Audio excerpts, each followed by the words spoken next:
Hello, hello. How are you all?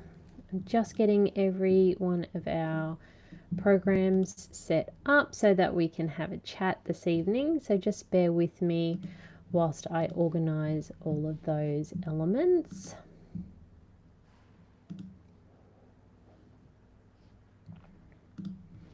Okay.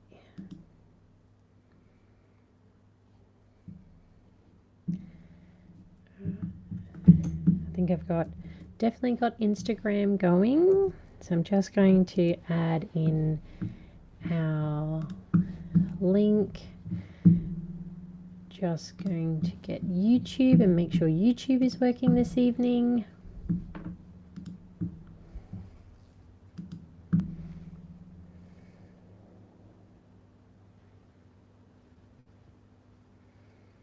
And since we had a technical issue with, for some reason, not having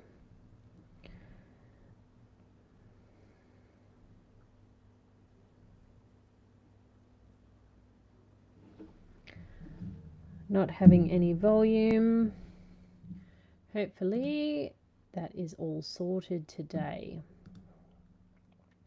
Yes, hello Mayanne, lovely to see you here. Thanks for joining and letting us know that the volume is live. Okay, so I've added, no, that's wrong. Did that to me last time.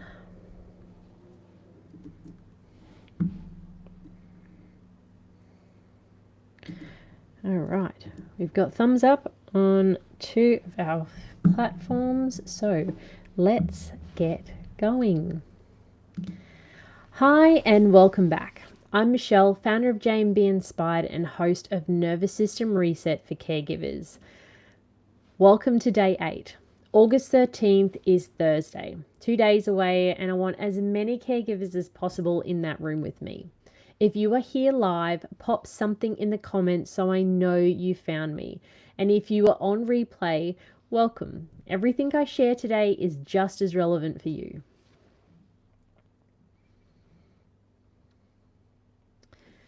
Every single day this week, I have been talking about hard rooms.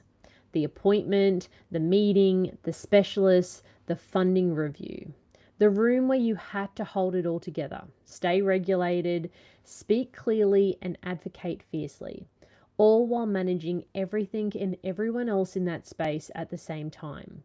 And today I want to talk about something that nobody ever names. What happens after? The room after the room. Because the hard room does not end when you walk out of it. For most caregivers, that is actually when the hardest part begins.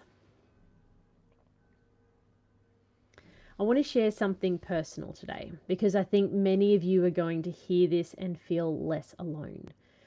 When I would leave an appointment, I was already in fight or flight or freeze mode.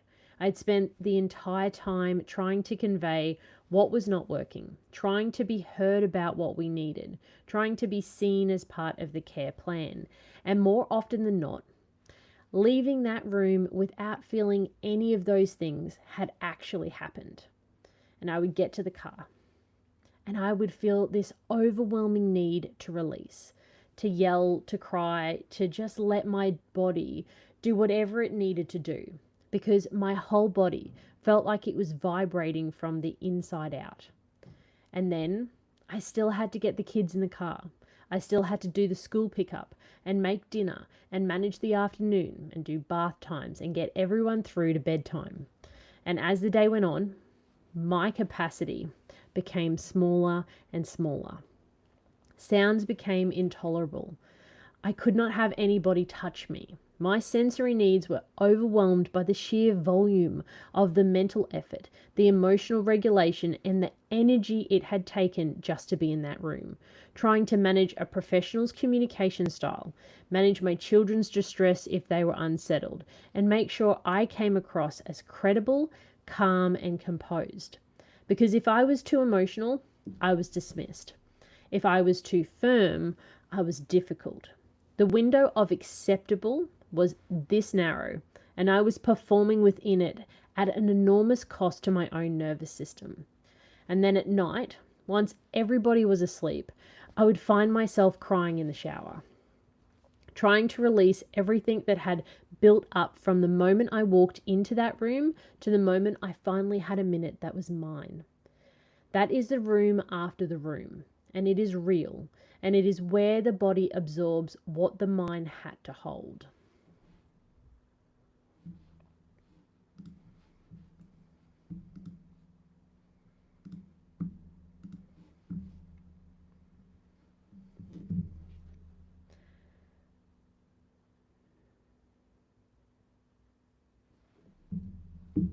Sorry, someone just said my volume wasn't working. I think I've fixed it now. And here is what the research tells us about exactly that experience. When caregivers are required to suppress their emotional responses, to stay regulated in rooms where the stakes are high and the power is often uneven, that suppression does not disappear. It simply accumulates in the body. Research has found that emotional suppression in caregivers compound, and the physical and health impact of caregiving burdened. Caregivers who suppress their emotional responses while managing these high pressure situations show measurably worse health outcomes over time than those who have had a regulated outlet for that release. Research on the physiological stress response in caregivers confirms that stresses activate the autonomic nervous system and other physiological systems, and the chronic activation of these systems can lead to poor health. With a heightened autonomic nervous system response following an acute stressor, they are indicative of increased physiological stress reactivity, which can lead to increased blood pressure and hardening buildup in the artery walls. In plain language, every time you walked out of a hard room carrying what you could not release in there, your body was absorbing that, not as an emotional experience, as a physical one. And there is research specific to caregivers of loved ones with eating disorders that makes this even more stark. Caregivers showed lower immune markers at almost every assessment point and exhibited lower endocrine and immune responses and greater worsening of mood in response to acute stress than non-caregivers, which suggests that over time, the caregiving role itself begins to change how the body responds to stress at a biological level. Caregivers report poorer health and use medications for physical problems more than non-caregivers, and they are 63% more likely to die over a 5-year period than non-caregivers. This is not a statistic about weakness. This is a statistic about what happens when a body carries sustained pressure, performs emotional regulation under threat, and never gets a clean release. The shower at midnight is not dramatic. It is your nervous system doing the only thing it could do with what you had been holding for the entire day. I want to name something specific here because I think it's one of the most damaging and least spoken about dynamics in caregiving, the credibility trap. In a hard room, caregivers are constantly performing a version of themselves that will be believed, because the moment you show too much emotion, the focus shifts from what your loved one needs to your state of regulation, and that shift costs you. You cannot be too distressed, or you are seen as overwhelmed and unreliable. You cannot be too firm, or you are seen as difficult and combative. You cannot cry, because it will be used as evidence that you are not coping. You cannot push back too hard, because it will be used as evidence that you are the problem. And so you hold it. You hold it all internally, inside. You perform calm, you do not feel. You use language that is measured and reasonable and clear. And you walk out of that room with every bit of what you suppressed still sitting in your body, waiting for a moment that is safe enough to let it out. And so, for many caregivers, that moment does not come until everyone else is taken care of, until the house is quiet, until there is finally a slither of space that belongs only to you. This is not a personal failing. This is the direct result of a system that requires caregivers to earn credibility in rooms where they should already be trusted as the authority on the person they love and are advocating for. And here is what matters about this over time. It is not one hard room. It is the compounding of room after room after room, each one requiring the same performance, the same suppression, the same release in private, and the body keeping a running total of it all. As a result of these stresses, caregivers may experience physiological responses and physical illnesses. And research confirms that these effects unfold in a cascading fashion, building on each other across months and years of sustained caregiving. The vibrating body in the car park, the intolerance of sound by the afternoon, the shower at midnight, these are not separate events. They are the same event repeating. They are the body's way of communicating that it is carrying more than it was designed to carry indefinitely, without support, without acknowledgement, and without a safe place to put it down. A large and growing body of evidence reveals that providing care for a chronically sick person can have harmful physical consequences for the caregiver. And that caregiver health is rapidly becoming a public health issue that requires far more focused attention than it's currently receiving. You are not alone in this room after the room. Millions of caregivers around the world know exactly what this feels like, and most of them have never had anyone name it for them. So, what does this have to do with the Hard Room Words kit? Literally everything. Because here is what I learned across years of navigating hard rooms without support. The after room gets smaller when the room itself is less threatening to your nervous system. When you walk in with anchor phrases already in your body, phrases you have practiced, that are yours, that you do not have to find under pressure, the cognitive load in the room reduces. When you have a grounding script that brings you back to center before you walk through the door, your nervous system is not starting from a place of high alert. When you have a prep note that holds the critical information so you do not have to carry it all in your head, there is more capacity available for the room itself. You are not performing calm you do not feel. You are working from a place of genuine, practiced preparation. And when the room is less depleting, the after room is less devastating. You may still need the cry. You may still need the decompression time. That is human and it is real and it does not go away entirely.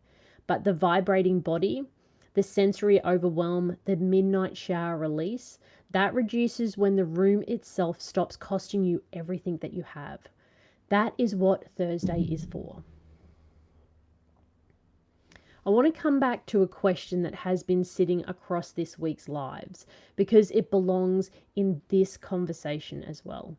A caregiver asked, what should a mum do when she is in a really hard room?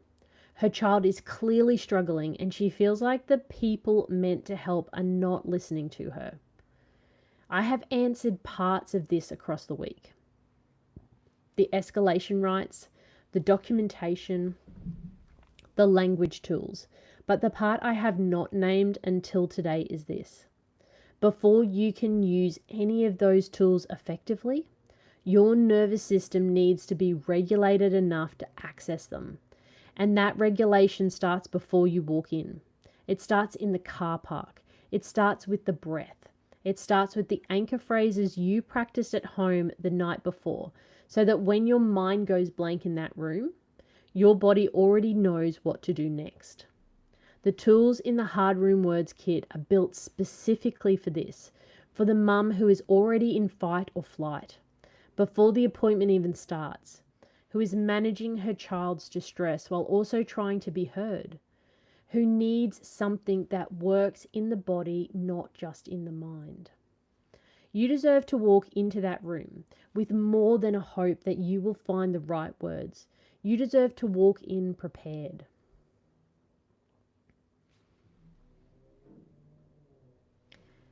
August 13th is Thursday. It's 2 days away.